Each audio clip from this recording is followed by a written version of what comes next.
Bonjour tout le monde, j'espère que vous allez bien. Ça fait un petit moment que j'ai pas tourné de podcast, mais je sais pas en ce moment. C'est pas que j'avais pas la tête à ça, mais c'est pas trop dans mes priorités. Honnêtement, ça m'a manqué. Comment je peux passer autant de temps sans en parler? Non mais allô quoi. Là, il est 21h, je suis dans ma cuisine en train de faire des pâtes. Du coup, je me suis dit, je vais tourner un petit épisode en brr. J'avais envie de vous parler de stress. Du stress. Le stress, je crois que c'est mon pire ennemi dans ce bas monde. Pourquoi? Parce qu'en fait, vous savez, depuis que je suis toute petite, je suis trop une raclée stressée. Je suis une fille stressée. Le stress fait partie de moi, le stress fait partie de mon quotidien, depuis que je suis toute petite jusqu'à maintenant. Je sais pas pourquoi. Je pense qu'en vrai, ça vient de mes parents. Parce que vous savez, quand vos deux parents, ils ont une qualité, que ce soit positive ou négative, qui est très forte, l'enfant, soit il en hérite fois 1000, soit il en hérite pas du tout. C'est-à-dire que mon père et ma mère, c'est des personnes qui sont très stressées dans la vie de tous les jours, et du coup ils ont eu des enfants. Soit t'as de la chance, t'es pas du tout stressé, soit t'es stressé fois 1000. Devinez qui est l'enfant stressé fois 1000? C'est moi. Et maintenant que je suis devenue une adulte, je me rends compte que ce stress, il m'a pas mal handicapée, et j'ai l'impression que à l'avenir, il m'handicapera encore plus. En fait, mon problème, c'est que peu importe ce qui se passe, peu importe avec qui je suis, peu importe ce que je fais, je suis toujours stressée. Des fois j'arrive à le dissimuler, des fois j'arrive pas. Je suis très stressée. Je sais pas pourquoi, j'ai toujours un... Je sais pas comment je pourrais décrire le stress, mais c'est quelque chose de... Tu sais, t'as toujours cette petite peur, cette petite... ce stress quoi. Enfin, je sais pas comment définir vraiment le stress. Et c'est pas un sentiment qui est agréable. Vraiment pas du tout. Et en fait, j'en ai juste marre de ressentir ce stress constamment. J'en ai marre tous les jours pour rien. Je suis stressée. Genre, j'arrive pas à apaiser mon esprit. J'arrive pas à avoir un moment où vraiment je suis zen, je pense à rien. Ça m'arrive. Mais généralement, ces moments-là, ils sont pas de très longue durée. Ou en fait, ça dépend vraiment avec les personnes avec lesquelles je suis. Et franchement, pour vous dire la vérité, les seules personnes avec qui je suis jamais stressée, c'est avec mes meilleures copines. C'est les seules personnes dans ce bas monde avec lesquelles je suis jamais stressée. Toutes les autres personnes, je suis stressée avec, que ce soit ma famille, mes amis, même une personne que je connais depuis des années, même avec un garçon, je suis archi stressée. Carrément, je pense que c'est eux qui me stressent le plus. Après, j'ai déjà connu des personnes avec qui j'ai pas du tout été stressée, et malheureusement, je n'en parle plus. Il me manque terriblement. C'est faux, je suis une bad girl, personne me manque. Mais j'en ai marre d'être envahie par ce stress. Je saurais pas comment vous expliquer. C'est pas forcément un stress de je passe un examen ou je vais dans un endroit que je connais pas. C'est un stress pour tout et rien. Par exemple, je sais pas, je vais sortir quand il pleut, je vais avoir le stress de glisser sur une feuille, avoir le stress de j'ai pas de parapluie, ça me saoule, ou avoir le stress de je suis trempée. Vous voyez, c'est des choses comme ça. Chaque jour, tout le temps. Mon cerveau il est en ébullition, j'arrête pas de stresser. Et ça m'arrive même parfois avant de dormir. Des fois j'arrive pas à m'endormir parce que j'ai le stress de je vais m'endormir, ça veut dire je vais penser à rien, peut-être même que je vais mourir pendant mon sommeil. C'est toujours ça me saoule. En fait, ce qui m'inquiète, c'est que ce stress que j'ai constamment, comme je vous ai dit, il commence à avoir un impact sur ma vie. Déjà le stress, il m'a fait développer les oublis. Je suis quelqu'un, j'ai énormément d'oublis à l'heure actuelle. De base, j'en avais pas. J'ai bonne mémoire, faut pas mélanger avoir bonne mémoire et avoir des oublis. Les oublis, c'est j'ai oublié de couper j'arrive pas à parler, au secours. J'ai oublié de couper le chauffage. J'ai oublié mes clés. J'ai oublié ce que tu m'as dit à 30 secondes. Une mémoire, c'est, je me rappelle en 2016 quand on est parti à Cergy. Je me rappelle de nos vacances à Mykonos. Vous voyez la différence ou pas? La mémoire, l'oubli, c'est pas la même chose. Le lien, c'est quoi? C'est le cerveau, mais ça n'a rien à voir. On va venir, j'ai une mémoire de poisson rouge. J'ai pas une mémoire de poisson rouge, je suis juste tellement stressée que le stress, il me fait oublier ce que je devais faire de base. Quand c'est des petits oublis du quotidien, du style, comme je disais, oublier les clés, oublier sa carte Navigo, oublier, je sais pas, de noter une information au tableau, c'est rien. Mais quand ça devient des besoins vitaux, ou quelque chose qui peut te mettre en danger toi ou la personne concernée, là par contre c'est plus rigolo. Dites-vous, il y a des moments des fois où j'oublie d'aller aux toilettes. J'ai envie d'aller aux toilettes, je sens que l'envie elle est pressante, mais à un moment donné je vais penser à autre chose et je vais oublier. Même une fois j'ai failli oublier mon neveu dans le bus. Vous imaginez oublier un enfant dans le bus? C'est un drame de faire ça. C'est pour ça que les parents qui oublient leur enfant dans le bus, moi je vous comprends. Je vous comprends, vous êtes des personnes comme moi, vous êtes perturbés, vous êtes stressés, vous avez trop de trucs dans la tête, et d'un coup, ah punaise, j'ai oublié le mioche dans le bus. Voilà, c'est des choses qui arrivent. Pour ceux qui me suivent sur TikTok, je sais pas si vous vous souvenez, j'avais fait un TikTok où je me plaignais parce que je devais ramener un colis à Pantin, et que quand je suis arrivée à Gare du Nord, je me suis rendu compte que j'avais oublié le colis chez moi, et j'étais obligée de faire demi-tour. Dites-vous que ça m'est arrivé au moins 3 fois les jours qui suivaient. Je devais aller chez ma soeur pour lui ramener à manger. J'arrive à peut-être 5 minutes de chez elle. Je me rends compte que j'ai oublié de le manger chez moi. Et des situations comme ça m'arrive tout le temps. Ça m'arrive de plus en plus. Même là, j'étais partie aussi à l'institut avec ma soeur dans le 17e. J'ai oublié mon sac là-bas. Et c'est une fois que je suis arrivée à 5 minutes de chez moi que je me suis rendu compte que mince, j'ai oublié mon sac. Et moi, de base, ces trucs-là, je fais toujours attention, c'est rare, j'oublie mon sac, j'oublie mon téléphone, machin. Même une fois, j'étais au travail, j'étais avec une collègue à la caisse, j'étais partie m'acheter des bonbons, un truc comme ça. Je vais dans le vestiaire pour me changer et partir au boulot. Et ma collègue me rattrape, ma chérie, t'as oublié ton téléphone. Oh, mais c'est un drame. J'ai même déjà oublié mon téléphone au bois de Vincennes. Heureusement, la personne avec qui j'étais, elle est partie courir pour récupérer mon téléphone.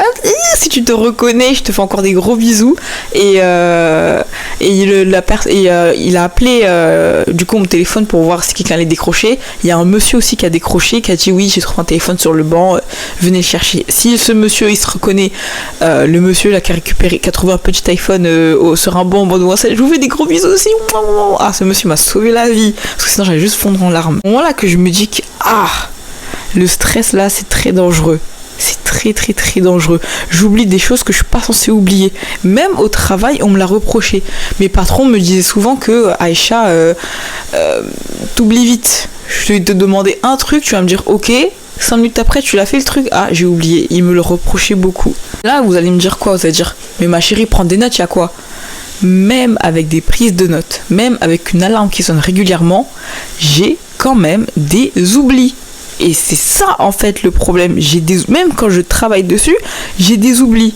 Maintenant, ce que je fais, c'est que quand je dois retenir un truc, j'essaie de me forcer à le retenir et de me le répéter en boucle dans ma tête, même pendant que je pense à autre chose. Et le problème, c'est que je peux me concentrer sur ça et réussir à retenir, mais après je vais encore oublier un autre truc que je devais pas oublier. Vous voyez ce que je veux dire ou pas? C'est comme si par exemple j'ai rendez-vous chez le médecin lundi, et ce jour-là aussi je dois faire mes courses et après aller à la laverie. Par exemple, je vais essayer de me concentrer sur le fait que lundi j'ai rendez-vous chez le médecin, lundi j'ai rendez-vous chez le médecin, lundi j'ai rendez-vous chez le médecin. Je vais honorer mon rendez-vous chez le médecin, et qu'est-ce qui va se passer?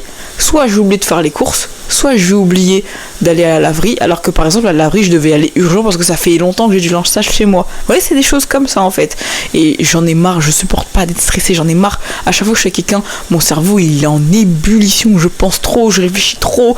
Surtout quand je rencontre une personne pour la première fois, alors là mon niveau de stress il est très très très très très élevé. J'ai vraiment très peur, surtout quand c'est une personne d'internet, parce que toujours je me dis, imagine c'est une personne qui est malveillante, imagine la personne elle veut m'agresser, imagine la personne elle me veut du mal, imagine la personne elle m'emmène dans un coin sombre, elle me poignarde, imagine finalement c'est quelqu'un des réseaux sociaux qui me déteste. J'ai toujours cette peur. Après jusqu'à maintenant, Dieu merci, c'est toujours bien passé, je tombais que sur des personnes super réglo avec qui je m'entends très très très très bien, mais cette peur elle est toujours là. Si remarquez que mon stress il est beaucoup lié à la parano, je suis quelqu'un de très paranoïaque, je pense que vous l'avez remarqué, je suis très paranoïaque, et ça aussi ça vient de mes parents qui sont très parano, autant mon père que ma mère. Je dirais même que mon père est un peu plus parano que ma mère, donc parano plus parano est égal giga parano, et à contrario mon frère, parano plus parano, lui il est pas parano du tout, limite c'est moi je l'initie plus à la parano pour qu'il commence un peu à pas à vivre dans le stress comme moi, mais à faire plus attention. Si en vrai je trouve beaucoup de bienfaits à la paranoïa, ça je pense que ça m'a sauvé de beaucoup de situations, mais quand même des fois j'ai envie de faire un truc tranquille sans forcément me dire ah ouais si je fais ça c'est risqué, il peut m'arriver si ça. Calmos ma chérie, calmos, respire, si tu dois clamser à cause de ça, c'était écrit ma belle, tant pis. Donc voilà, fallait que je vous partage ça. Et du coup là la solution, enfin la question c'est comment je fais pour travailler sur ça et réussir à gérer mon stress. Je sais pas quoi faire honnêtement. J'ai envie d'aller voir des médecins et leur dire coucou ma belle, ça va, tu vas bien? En fait je suis venue te voir parce que j'arrive pas à gérer mon stress, mais je sais pas comment m'attendre avec les médecins. Déjà parce que de 1, pour avoir un rendez-vous, waouh, non. Franchement, je n'ai pas la patience pour prendre un putain de rendez-vous. Je vais donner un rendez-vous, je sais pas moi, au mois de février, je vais avoir mon rendez-vous au mois d'avril. Je sais pas si je dois avoir aussi des spécialistes particuliers, je sais pas à quoi m'attendre. Mais en fait, moi, ce qui me fait un peu peur, c'est de m'attendre à ce qu'ils me disent, je sais pas, d'aller me détendre, de faire de la méditation, de la sophrologie, nanani, pilates, je sais pas quoi, de l'hypnose. Et oui, c'est des méthodes où on rentre un peu dans ton cerveau pour chercher une espèce de paix intérieure et pour te sentir mieux et mieux affronter les péripéties de la vie. Pour être honnête avec vous, j'ai déjà fait la sophrologie, j'en ai déjà fait pas mal de fois, et c'est vrai que sur le moment, ça fait du bien. Je suis quand même quelqu'un qui est assez réceptif à ça fait du bien. Genre je me sens mieux, je me sens apaisée, je me sens légère. C'est comme si les cailloux qui étaient dans mes chaussures, elles avaient disparu et que je pouvais enfin marcher et courir librement. Sur le moment, oui, ça fait effet.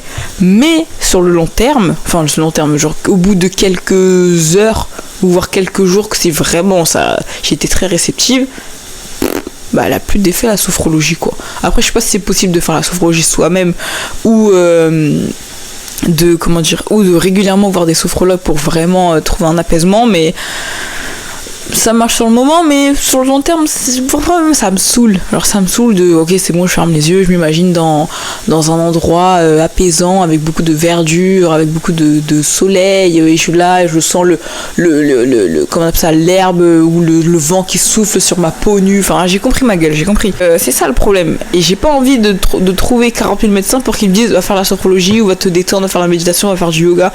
Oh, trouvez-moi des vraies méthodes, genre je sais pas, rentrer dans mon cerveau, foutez une aiguille dedans, ou découpez-moi la cervelle pour voir au niveau du stress, qu'est-ce qui se passe. Peut-être que mon stress il en embrouille avec une autre partie de mon cerveau qui fait que il se passe tout ça dans ma vie, parce que ça commence vraiment à devenir handicapant. Actuellement j'ai 24 ans, j'ai des problèmes avec mon stress. Ça sera quoi quand j'en aurai le double, quand j'en aurai 58? Ça va être comment? Ça va se dégrader. Là pour l'instant je suis jeune, je suis trop jeune même pour avoir des problèmes de stress. Ça va être quoi la suite? Parce que c'est vrai aussi que le train de vie que j'ai actuellement, ils m'aident pas à être la meuf la plus détendue du monde, ça c'est sûr. On est dans la France de Macron. Qui a le temps d'être zen dans la France de Macron? Absolument personne. Je viens de penser que dans un an là, Macron il nous quitte, hein. Qui est-ce qu'on va terminer maintenant? Ah bah c'est qui on va dire la France de Macron? On va dire la France de qui? La France de Zemmour, la France de Le Pen, la France de Bardella, la France de Hollande ou de Sarkozy, s'il y en a un qui fait le comeback de France. Ah non, il est décédé. J'allais dire aussi Chirac, mais il est décédé. Qui repose en paix, les pauvres. Et bon, après Macron, je te porte pas dans mon cœur, mais écoute, goodbye ma gueule, hein. Mais bref, je disais quoi déjà? Bah voilà, j'ai oublié ce que je disais. Voilà, c'est bon, je me rappelle. Mais ce que je veux dire, c'est que là maintenant, j'ai 24 ans, je suis trop perturbée par rapport à ça, et forcément, j'ai un train de vie qui malheureusement ne m'aide pas à apaiser ma tension. Donc quand je serai plus vieille, ça va être comment? Je peux pas forcément une vieillesse de l'âge. Je me dis que quand j'aurai de l'âge, j'aurai plus d'expérience, j'aurai plus de responsabilités, plus de charges. Et quand il y aura tout ça là, je vais le gérer comment en fait? Quand demain j'aurai un mari, j'aurai un abruti qui sera toujours là derrière mes pattes pour quoi que ce soit là. Comment je vais gérer ce monsieur? Les enfants pareil, des criards. J'ai trop pas mes chaussettes. Maman, je peux venir faire le devoir. Maman, tu peux signer le mot de machine de sortie. Maman, j'ai faim. Maman, j'ai fait caca, tu peux me nettoyer? Oh la vache. Même ça là, comment je vais le gérer? Et bah c'est à ça que je suis en train de penser, donc je commence un peu à m'inquiéter pour mon avenir en fait. Si vous avez des solutions par rapport à ça, autre que la sophrologie, tout pitié, j'en ai marre de ça. Je suis ouverte à la discussion, surtout s'il y a des personnes qui sont pas psychologues mais qui savent rentrer dans le cerveau des gens là. Rentrez dans mon cerveau s'il vous plaît et recherchez la zone qui fonctionne pas. Oh putain, je viens de me rappeler un truc. J'ai oublié mes pattes. Merde, attendez, j'arrive. Pourquoi faut toujours que j'oublie un truc? Oh la vache, heureusement je les ai pas encore mis dans l'eau, mais l'eau là. Voilà, mais vous voyez, c'est ça, c'est mon quotidien. Et j'en ai marre, ça devient handicapant.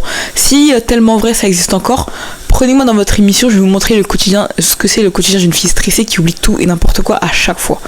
S'il vous plaît, j'ai besoin d'en parler, là, j'ai besoin de crier sur tous les toits. Là, le fait d'en parler en podcast, là, ça me... Oh, je me sens légère, là, je suis passée de l'éléphant à quoi, au pivert. Là, je suis toute légère, là, je me sens bien. Donc voilà, c'est la fin de cet épisode. En tout cas, j'espère que ça vous a fait plaisir. S'il y a des personnes qui se reconnaissent dedans, et ben, bienvenue, hein, tu n'es pas la seule, tu n'es pas le seul, je sais pas si t'es un garçon ou une fille, je suis tombée qui... Bref, et voilà. Je suis dépassée par les événements, je sais pas quoi faire, j'en ai marre.